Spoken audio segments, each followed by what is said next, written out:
What is going on, guys? Welcome back. Continuing NASCAR through my career. Before you start the season, it gives you one last opportunity to make sure you want to skip the Dirt Series. It then plays a nice little introduction video from Ben Kennedy, a former competitor, actually a bloodline of the France family that is the president of the Truck Series. It gives you a nice little Truck Series splash, and then you get to go paint your truck, which I did to match my Earth Water sponsors. I think I did an alright job going with the teal and the green with the white, even though green race cars are never good luck. Now, I wanted to start out a bit stronger than I had before. I went out, I hired Sergey Santos, and I also went in and did some upgrades. Level 3 on my engine and suspension, level 2 on my aerodynamics. It was a $78,000 investment, and then I also wanted to make sure that I was putting that to good use by training my employees.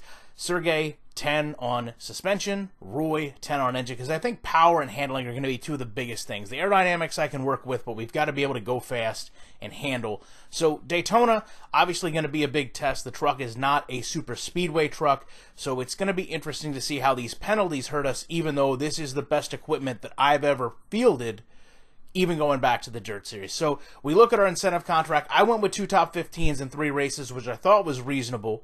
It did give me the option for top 22 or top 10, so I wanted to go right in the middle. Went out to Daytona, qualified the truck in the beautiful dusk, 29th overall. I'll let you guys watch the race and come back to discuss exactly what happens.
So I'd had some guys give me some horror stories about this, that I was going to run in the back of the pack the entire race, that I'd never be in contention, and to be fair, didn't bring a super speedway truck, didn't have the most power in aerodynamics, but we were still able to run mid-pack, and I feel like if I hadn't got shuffled out of the draft, or if the truck would have just accelerated better off the start, a top 15 would have been relatively easy to do. Unfortunately, it doesn't happen. It puts pressure on me going to the next 2 races if we want to fulfill those contracts. But again, I can't be too down on it because it is so much better of a start than I expected, and just in terms of being competitive. And I feel like if you watch that race, you know the AI, the challenge of this game is there. It's not a simulation race by any stretch of the imagination, but it is becoming a very good and fun, enjoyable racing game.